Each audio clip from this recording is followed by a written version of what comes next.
નમસ્કાર. આજે આપણે વાત કરીશું ભારતીય સેનાની, એ વીરોની જેમના કારણે આપણે સુરક્ષિત છીએ. તો ચાલો આજે એમને દિલથી યાદ કરીએ અને એમના ગૌરવશાળી દિવસ વિશે જાણીએ. આપણા કેલેન્ડરમાં ઘણી તારીખો આવે છે અને જાય છે, પણ આ તારીખ 15 જાન્યુઆરી એ કંઈક ખાસ છે.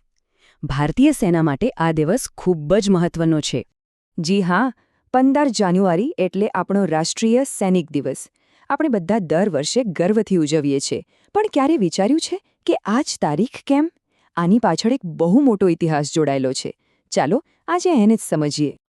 જો, આ દિવસ ખાલી એક ઉજવણી નથી, આ તો એક અવસર છે આપણી સેનાના જવાનોના શૌર્ય, એમની શિસ્ત અને દેશ માટેના એમના સર્વોચ્ચ બલિદાનને સલામ કરવાનો દિવસ છે.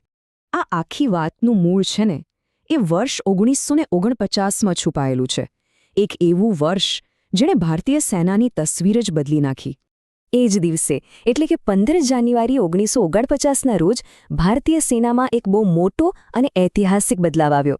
સત્તાનું હસ્તાંતરણ થયો, એક યુગનો અંત અને બીજાની શરૂઆત થઈ.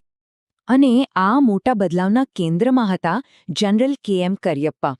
એ દિવસે તેઓ ભારતીય સેનાના પહેલા ભારતીય કમાન્ડર ઇન ચીફ બન્યા.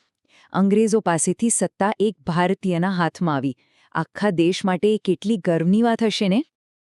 બસ એટલે જ આ દિવસ ઉજવાય છે, એ ઐતિહાસિક ક્ષણને યાદ કરવા માટે જ્યારે આપણી સેના સાચા અર્થમાં ભારતીય બની. આ દિવસ આપણા આત્મસન્માન અને ગૌરવનું પ્રતીક છે. પણ ચાલો ખાલી ઇતિહાસની વાત ન કરીએ. આ દિવસ આપણને એ પણ યાદ અપાવે છે કે આપણી સેના આજે આપણા માટે શું છે. રાષ્ટ્રના રક્ષક તરીકે એમની ભૂમિકા શું છે, ચાલો જોઈએ. એમનું કામ ખાલી સરહદો પર લડવાનું જ નથી. જ્યારે પણ દેશ પર કોઈ આફત આવે, જેમ કે પૂર કે ભૂકંપ, ત્યારે પણ એ જ આપણને બચાવવા દોડી આવે છે. સાચું કહું તો આપણી સેના દેશની એકતા અને સુરક્ષાનું એક જીવંત ઉદાહરણ છે. તો પછી આ દિવસ ઉજવવા પાછળના મુખ્ય કારણો કયા છે? એના ઉદ્દેશ્યો શું છે? ચાલો એ પણ સમજી લઈએ. આના 3 મુખ્ય ઉદ્દેશ્યો છે. પહેલો, આપણા સૈનિકોની બહાદુરીને દિલથી સલામ કરવી. બીજો, દેશ માટે એમણે જે બલિદાન આપ્યા છે એને હંમેશા યાદ રાખવા.